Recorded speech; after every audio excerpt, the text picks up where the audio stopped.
ချက်ကြီးအတွက်လိုင်ယွန်တင်းကိုတန်း90လောက်နောက်ထပ်ထပ်ပို့ပေးလို့ရရင်ပေးလိုက်ပါလားတကယ်ကောင်းတဲ့ကောင်ကြီးပြလို့တကယ်ကောင်းတဲ့ချက်ကြီ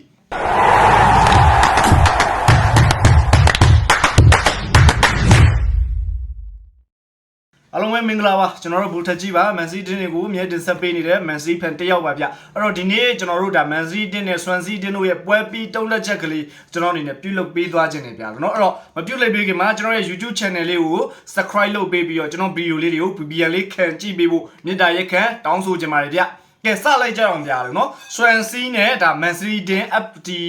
EFL ပေါ့เนาะကာရာဘောင်ကတ်ဒါဖလားပြိုင်ပွဲမှာကျွန်တော်တို့မန်စီတင်းက1-3ဆိုရရလက်နဲ့အနိုင်ရရှိခဲ့တယ်အဲ့တော့ဒီဘိုင်းကိုကျွန်တော်တို့ဒါနှစ်ပိုင်းခွဲပြောမှရမယ်ပထမပိုင်းနဲ့ဒုတိယပိုင်းပထမပိုင်းမှာဆွမ်စီတင်းရဲ့တုံ့ပြန်မှုကတကယ်ကိုကောင်းခဲ့တာပြတော့เนาะကျွန်တော်တို့မန်စီတင်းဒါပြောရမယ်ဆိုအရန်ကစားသမားတွေဖြစ်တာကြောင်လဲပါကောင်းပါနိုင်ပြီမဲ့ဆွမ်စီတင်းရဲ့ဒါတုံ့ပြန်မှုတော့ကျွန်တော်ချီးကျူးရလိမ့်မယ်မန်စီတီဘာမှလုံးမရခဲ့ဘူးပထမပိုင်းတင်းမှာကျွန်တော်တို့မန်စီကစားသမားတွေကိုညံ့တယ်လို့ပဲပြောဒါမှမဟုတ်လို့ရှိရင်ကျွန်တော်တို့ပုံမှန်ခြေစွမ်းအောက်ရောက်နေတယ်လို့ပဲပြောဘလို့ပဲပြောဆွမ်စီတင်းခြေစွမ်းကောင်းမွန်တာတော့ကျွန်တော်အတိမပြုရလိမ့်မယ်ဒါဆွမ်စီတင်းကကျွန်တော်တို့မန်စီတင်းကိုကောင်းတုံ့ပြန်ကစားနိုင်ခဲ့တယ်ပထမဦးဆောင်ဂိုးတော့ကျွန်တော်တို့ဒါသွင်းယူပေးသွားခဲ့တယ်ပေါ့နော်အဲ့တော့အဲ့ဂိုးဆိုရင်လည်းတော်တော်လှတယ်ဗျဘာမှကျွန်တော်တို့ဂိုးရမ trap ဖို့လည်းဘာမှကိုလုံးလို့မရခဲ့ဘူးပေါ့နော်ပထမပိုင်းမှာကျွန်တော်တို့ဒါတို့တောင်မန်းနေပြီးတော့ဒါဆွဲလာတယ်အဲ့ညမှာကျွန်တော်အဲ့နိုရီကတော့အနေငယ်ညံ့သွားတယ်လို့ကျွန်တော်ထင်တယ်ဘာလို့လဲဆိုတော့သူ့ဘက်ကနေပြီးတော့လွတ်ကျွတ်ဒီ area ထဲထိဆွဲဝင်လာတော့သူဒီတိုင်းခွင့်ပြုခဲ့ရတာဗျာအဲ့တော့အိတ်နိုရီကိုနည်းနည်းညံ့တယ်လို့ပြောတယ်အဲ့လိုပဲဒီကောင်အိတ်နိုရီကလိုက်မျောလိုက်တယ်ဒီကောင်ဆွဲလာပြီးတော့ဒီ goal area ရှိမှအတားလေးချပြလိုက်တယ် area ထိပ်ကနေပြီးတော့ကန်လိုက်တာလုံးဝလှတယ်ဗျာတော့တကယ်အိုက်ကိုကတော်တော်လှတယ်ကျွန်တော်တို့ဂိုရမလည်းဘာမှကိုမတက်နိုင်ဘူးသူလဲဆွမ်းလောက်တက်ဆွမ်းတလောက်သူကဝယ်တာပဲဗျာသူတက်ဆွမ်းတလောက်ခုံလိုက်တာပဲသူတက်ဆွမ်းတလောက်လှမ်းပုတ်ထုတ်ထတာပဲဒါပေမဲ့မမီတော့ဘူးဂိုးတွေကိုလှပပဲဝင်သွားခဲ့တယ်ဗျာ1-0 ဖန်စီတင်းကနေပြီးတော့ကျွန်တော်တို့မန်စီတင်းကိုဦးဆောင်ကိုတွင်းတယ်ပြီးတော့ခါကျတော့ကျွန်တော်တို့ဒိုကူပေါ့နော်ကျွန်တော်တို့ရဲ့ဒါခုနောက်ပိုင်းမှာပုံမှန်ပွဲထွက်ခွင့်မရတော့တဲ့ဒိုကူကဒါသူပွဲထွက်ခွင့်ရတဲ့အချိန်မှာအကောင်းဆုံးဒါတွင်းကိုတကူနဲ့ဒါတက်တည်ပြနိုင်ခဲ့တယ်ပေါ့နော်လူလဲတောင်မန်နေပြီးတော့ဆွဲလာရပေါ့နော်တောင်မန် area တွေအတွင်းထဲကိုဆွဲလာတယ်အတွင်းထဲကိုတစ်ချက်ချိုးပြီးတော့မှကန်ထက်လိုက်တာဂိုးတွေကိုတိုက်ရိုက်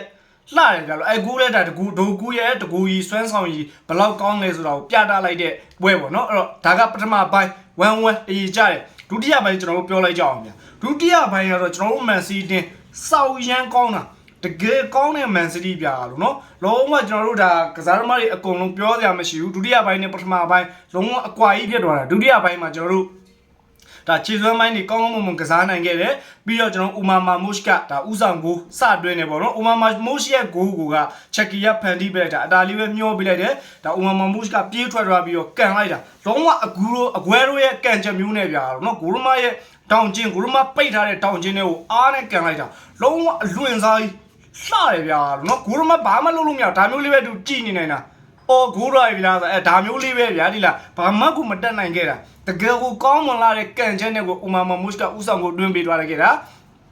ပြီးရင်နောက်တစ်လုံးကျွန်တော်တို့ရဲ့ချက်ကီပေါ့ဗျာချက်ကီကအဲ့ဒါစောစောကဥမာမမုရှ်တွင်းနဲ့လုံးလေသူဖန်တီးပေးတာနော်ပြီးရင်ကဘာရီရဲ့ပေးပို့မှုကနေတစ်ဆင့်ချက်ကီကဒီနေ့တွင်းသွားခဲ့တယ်တကယ်ကောင်းတဲ့ချက်ကီဗျာနော်တကယ်ပြောတာလိုင်ယွန်လေးကို90လောက်တန်း90လောက်ထပ်ပေးလို့ရရင်ပေးလိုက်စေချင်တာတကယ်ကိုကောင်းလို့ရလို့နော်တွင်းသွားတဲ့ကိုကလည်းတာတာလေးပဲမြင်းလိန်ဘောလေးပဲဂိုးရမဘာမှလုံးမရဘူးအဲ့လုံးလဲသူဒီလိုလေးပဲရက်ကြည့်နေရတာပဲအော်ဂိုးလွှာပြန်ပြီလားဆိုပြီးဒီကောက်ကျတော့ဟိုလိုမျိုးပြန်မလားဒဲလေးရက်ကြည့်ပြီးဟာသွားပြီဆိုရင်အဲ့လိုပုံစံလေးပဲသူကြည့်လိုက်ရတာဗျာတကယ်ကိုကောင်းတာချက်ကီကဒီနေ့ချက်ကီကြည့်ရတာတကယ်ကောင်းတာဗျာလို့နော်ကျွန်တော်ရဲ့နံပါတ်30ကစားကွက်ပုံဖော်တာဟောပြီးလို့ရှိရင်ကျွန်တော်တူးစီဘောလုံးရောက်လာရင်ကိုပဲလုံးဝအတော့အစိတ်ကလေးနဲ့စော့တာတကယ်ကောင်းတဲ့ချက်ကီတွင်းကိုတကူတွင်းပြီးတယ်ပြီးလို့ရှိရင်ဒါ